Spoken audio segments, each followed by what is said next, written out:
या बातमीपत्राचे प्रायोजक आहेत महालक्ष्मी तथास्तु आणि महालक्ष्मी सुपर बाजार। आता कोणत्याही खरेदीवर मिळवा life time discount.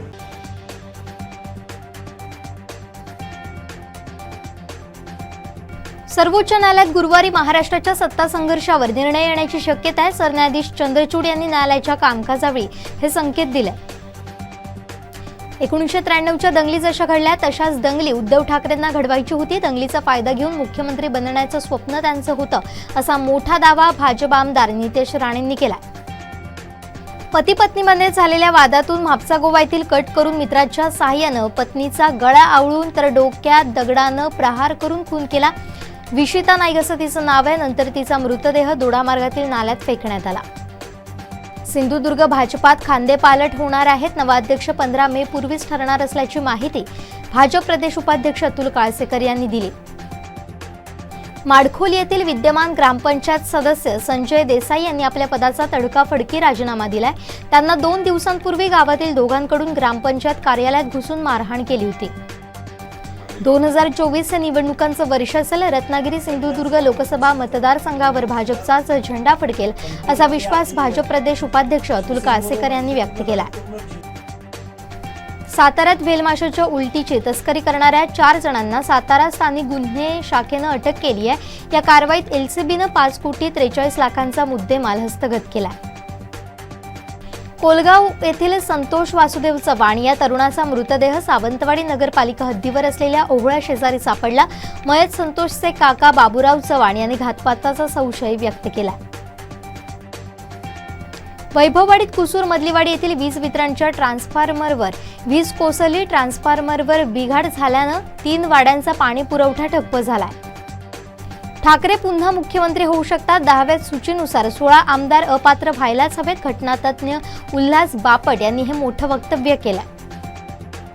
Eknath Shinde हेच मुख्यमंत्री राहणार असून त्यांना राजीनामा देण्याची आवश्यकता भासणार नसल्याचं वक्तव्य उपमुख्यमंत्री देवेंद्र फडणवीस यांनी केलं।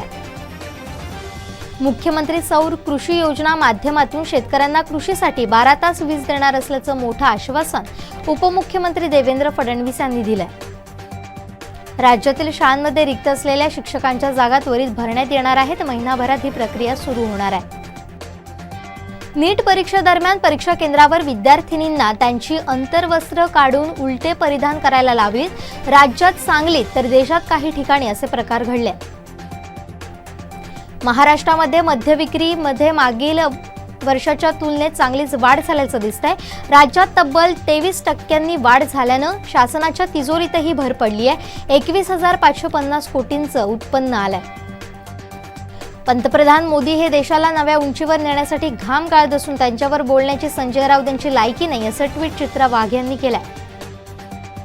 राज्यात बिल्डर आणि कंत्राटदारांचं सरकार आहे असा आरोप आदित्य ठाकरेंनी केलाय। मुंबईतील रस्ते कामातील घोटाळा संदर्भात आदित्य ठाकरे यांनी राज्यपालांची भेट घेतली।